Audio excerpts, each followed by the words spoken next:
What's going on, everybody? My name is Jake and welcome back to more Pokemon Fire Red post-game. In the last part, we got to the Rocket Warehouse and went through there and fought a bunch of guys that were kind of like a, last ragtag group of Team Rocket that were left over. And then also fought the scientist who stole the Sapphire from us, dropped it off to Celio, and that is not necessarily all the post-game, but that's the main post-game, story, if you will. So now, if you're playing the actual cartridge games with Fire Red and Leaf Green, you could, I believe, it lets you trade Pokemon in from Ruby and Sapphire. Hence why the stones we got were Ruby and Sapphire. Anyway, in this part, we're going to kind of do the final remnants here of the Sevi Isles. So I've done some, exploring around off camera, did some training. So right now I'm on 6th Island. We've already gone through the Ruined Valley to the Dotted Hole. So next we need to go up north to the Green Path, the Pattern Bush, and then there's Altering Cave, which I think honestly is nothing, but I could be wrong. And then I went through the Tanabe Ruins here in Sevi Island and Savault Canyon, which just has a bunch of trainers. So if you're trying to train up new Pokemon or maybe prepping for another Elite Four run, Savault Canyon's a great place to go, especially since we have the VS Seeker. We can just, basically farm for levels there because there's some really good trainers there with high level Pokemon that give a lot of experience. So anyway, in this part we're going to be just kind of exploring around and knocking out the rest of the content here in the Sevi Isles. As you see here, I've fought most of the trainers that we find in these last little parts of the post game. Yeah, this is where I'm going to go. Sorry, I was kind of losing my train of thought there for a second, but here we are at the Pattern Bush. Are you a trainer? Yes, you are. So we'll just kind of explore around here. I don't really know what is to be found here in the Pattern Bush, but we're going to find out. So he sends out a level 48 Farfetch'd. We can just Ice Beam this thing into the Shadow Realm and see what he's got next for us. So I guess the plan here, we're going to have 2, 3, maybe 4 more episodes here at the post game. What I'm going to do is, we'll finish up the last little bits and pieces of the Sevi Isles here, and then we're going to catch Mewtwo, and we're going to do one more Elite Four championship run. And I'm kind of debating whether or not I want to allow myself to use legendaries. I'd like to use a different team just for fun, really. Just to switch it up apart from our original run. This gives Parasect some opportunity here. Just so that we have multiple different Hall of Fame teams. I don't know. Do I want to be cheesy and use Mewtwo for the Elite Four run? I don't know. I'll make that decision when we get to it. But anyway, Chansey here has terrible physical defense, is really, really good with special defense. I was trying to raise its special defense there. So just, I meant to freaking hit Splash. This is going to do 2 damage. Yep. So you sing again. Oh, Quick Claw, yay. But, yeah, because I think in the post game, you're going to be, the Elite Four run, you're going to be facing Pokemon that in the 60s and 70s with levels, so I don't really want to do too much grinding, to be honest with you, for a post-game run with the Elite Four. So I might just let myself use Mewtwo and just blast through it for fun. Go out on one last hurrah on this game. I was thinking about this the other day, we've done this Let's Play, we've done Crystal, we did a ROM hack LP with Glazed, we're doing the Emerald one now, and I was thinking about kind of some of the other games that we could play for Let's Plays and, all that, and it got me thinking what my favorite Pokemon games were. And if I had to rank a top 5, definitively I can say that definitely Pokemon Fire Red's in there. It's not number 1. My favorite Pokemon game ever is easily Black and White. More so specifically Pokemon Black. I think I've mentioned that before too, but it's got my favorite art style in the entire series. The animations are so clean and crisp. The story's really good. I think, and I was watching videos on this, and a lot of people did not really like, the Unova region Gen 5 when those games first came out because, it forces you're only able to use Gen 5 Pokemon until the post game. And I'm just like, why is that like so hated? Why is the fact that you have to use the Pokemon in that region like so hated? Like, I get, okay, you can't go back and use a Pokemon that you really like from a previous game, and maybe it's been a staple of all your teams to that point. I get that, but also, like, how are you going to find your new favorites and try out different things if you're able to just rinse and repeat the same teams you have been, every time you play the games? I really like that in Black and White. You could only use Gen 5 Pokemon, again, up until the post game. And then once you beat the Elite Four, or, if you've ever played those games, you beat N at the end, or Getsus, I should say. Then you get the post game, you get access to, I think, every generation of Pokemon up to that point. Then you can make a new team and redo the Elite Four and actually, face Alder, the true champion of Unova, with, a Pokemon team of whatever you want to make it up with. But that's definitely my favorite game of all time, and I'll go to the grave with that. And, I'm starting to play some of the other games now, like I've mentioned it on my Pokemon Emerald Let's Play. I'm playing through Pokemon Y right now. I'm playing through Pokemon Sun. And I enjoy those games. I like both of them, but like definitely not to the level that I like Pokemon Black. Pokemon Black was like the game that got me back into playing them. That game came out in 2011, and I think I was in 6th or 7th grade that year. And I played that game, and it got me back into playing the older ones too. Like I, replayed through Gen 4. I started playthroughs of Gen 3. I did playthroughs of Pokemon Heart Gold and everything. Like, that was the game that kind of reignited my liking for the series. And so that's forever going to be my favorite game. Funny enough, I say that, I've never even played through Pokemon Black and White 2, like, to the end.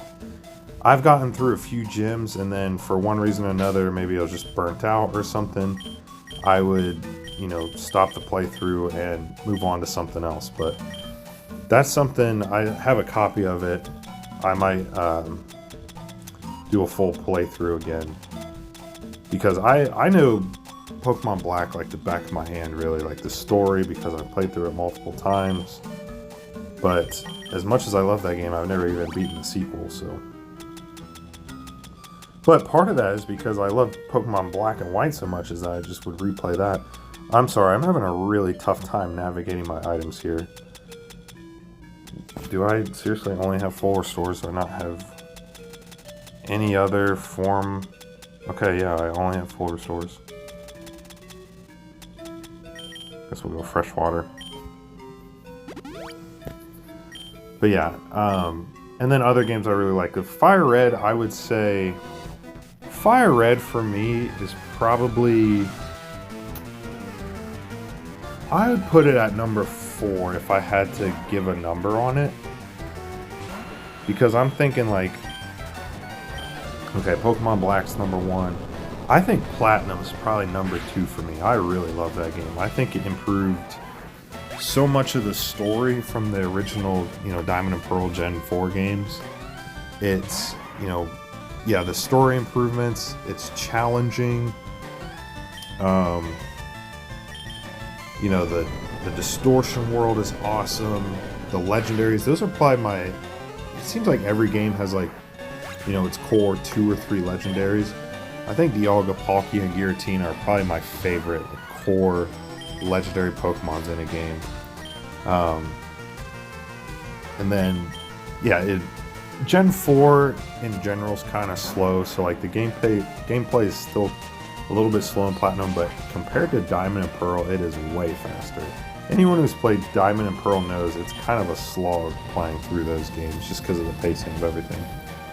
So I'd probably say Platinum's number 2, and then, you know, as much as I love Crystal and the OG Gen 2 games, it has my favorite music in all of Pokemon.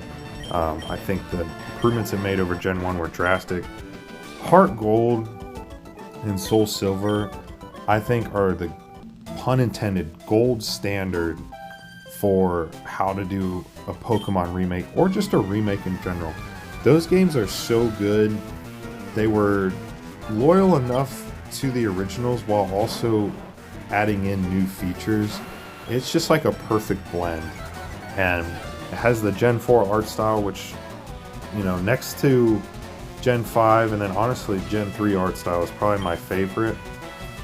I mean, those games are just awesome. The originals, like, we did the LP on Crystal. Obviously, I really, really love those games, but Heart Gold and Soul Silver are just such perfect remakes that I have to give them their flowers there. And then I'd probably put, you know, Ruby Sapphire, more so specifically Emerald, in that 5th spot. More so like a tie with Fire Red.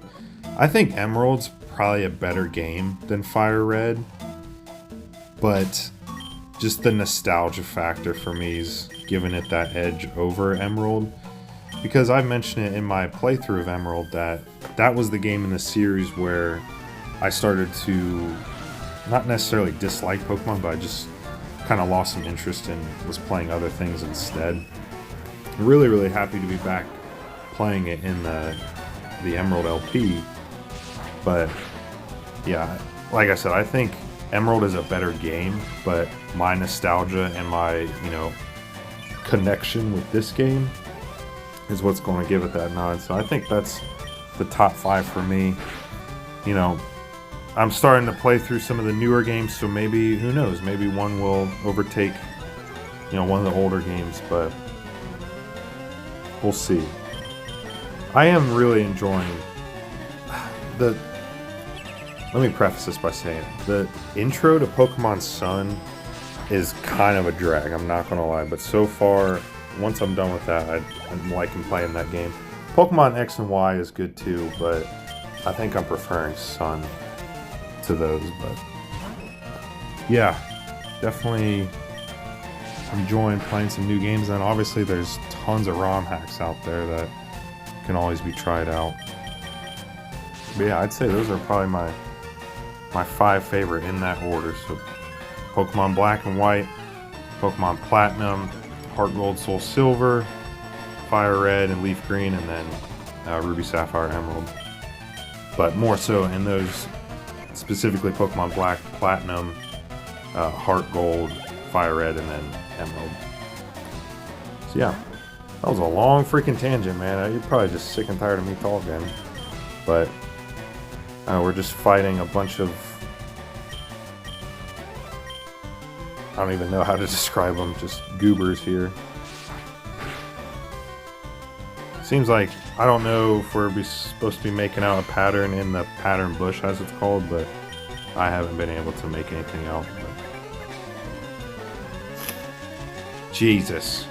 Why do you gotta do this to me, man? Why? Can I get a critical hit, man? Slash is supposed to have a high critical hit ratio. Can I get one, please? Please? Whatever. Well, watch. I'm gonna get one now when it's at freaking 12 HP. Okay, Torment. I can't remember if that's the one where we can't use the same move twice in a row or what. See, you can't say I don't call things before they happen. I get a critical when I definitely don't need it. You know what? That's the fun in it. Alright. Parasect, that's enough battling from you. You're getting your post-game fill in here. Let's let Lapras go back out front. Hey! This is a good spot, I'll pitch my tent in. Alright. Seems like everyone here has 2 Pokemon. Pinsir. Take this. Submission. I can't remember if submission's a one-hit KO or if I'm thinking of guillotine. Guillotine is a submission in mixed martial arts, but okay, yes, not even close to one-hit KO. That's what I was thinking. It gets hit with recoil, which, how is that a submission? How are you getting hit with a recoil from a submission? That don't make no stinking sense, but whatever. Heracross. One of our Pokemon Crystal team members, which going to be starting up that post game here soon. This might take us out. Yep. Thank you for that. Okay. Nidoking, I guess.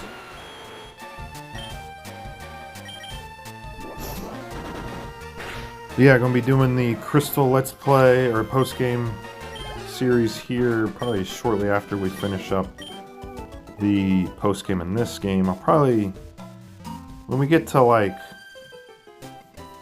maybe 7 or 8 badges in Pokemon Emerald, that'll be a good point to start the Crystal post-game. God damn, you have 4 Pokemon. Why? If they're all grass type though, that suits me. We can just sweep through you.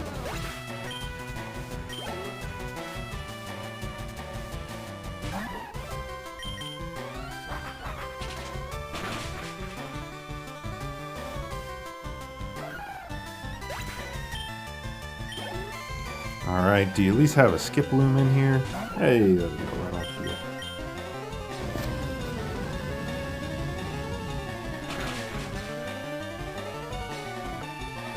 See, this is why I was just going on rambling about my favorite games, because I mean, unless you're just absolutely enthralled with me sweeping through a team of Skiplooms and Hoppips, we gotta have something to talk about, even though I'm just sitting here talking to myself in a sense. I envision it as I'm talking to anyone watching, and hopefully, you know, you can engage in that. But if not, then that's fine too. Alright, green path. Thick green, keep nature clean. That sounds like a company slogan. I guess I could have gotten a random encounter in there to see what kind of Pokemon you can find, but honestly, I'm guessing it's probably Pokemon from Gens 2 and 3. What is this little... Okay, yeah, this is a dead end. Hey, what are you doing? I was envisioning my house, but this is where I teleport. What?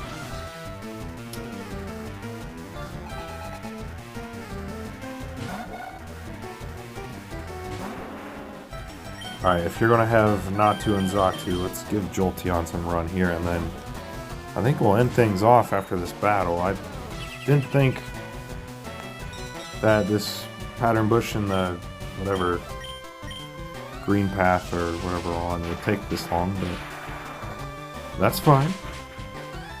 We can save the ruins and stuff on Sevi Isle for the next part.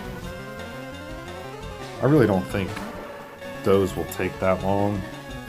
We honestly might be able to combine those two with Cerulean Cave. Alright, come Jolteon. Yeah, there you go.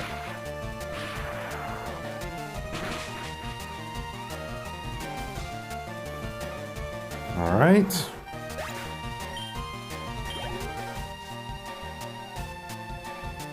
And a Kadabra.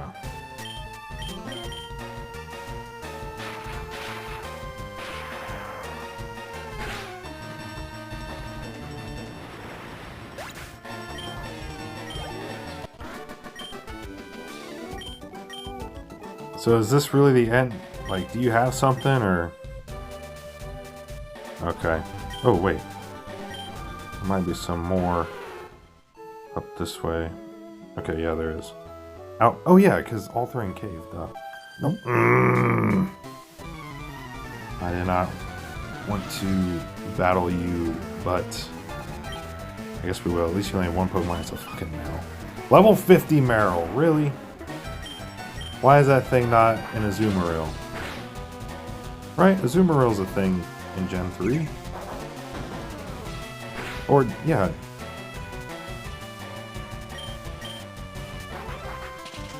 Wait.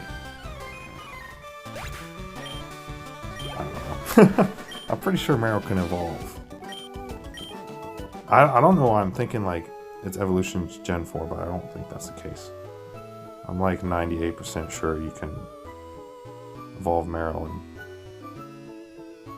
whatever. I've never used Meryl, so hey, so turn around. Okay, looks like there's an item here. I guess we'll battle this fisherman and... Wait, we won't need to. All that for a PP up. You know what? Anything for Viagra. I'm just kidding. Alright, let's head... Not deal with wild Pokemon. Stay turned down there. Good, good. Alright, Altering Cave. I honestly don't know. This place is like... I want to say this had something to do with like event Pokemon. But I really don't know for certain. For some reason, it's making me think of Deoxys, but I don't even know if you can get Deoxys in Fire Red and Leaf. Like, doesn't this look like kind of a stage where you'd find a legendary Pokemon? I don't know. But I'm pretty sure it had something to do with like events. So, nothing for us here, but... Yeah, all that episode built up for a whole lot of nothing, right? So, anyway, we'll end this off here. I thought we'd be able to get through the rest of the 70 Isles, but I did not anticipate the pattern bush taking that long. So, in the next part, we'll go through the Tanabe Ruins really quick. I pretty much did most of this off camera, just doing trainers, because there were a bunch of them. And I think really the only stick with Tanabe Ruins is it's where you can find Unknown. But we'll go through them really quick just to show it, and then we'll make our way back to mainland Kanto and head to Cerulean Cave, alright? So that'll do it for this part, and I'll see you guys next time for more Pokemon Fire Red post-game. Goodbye.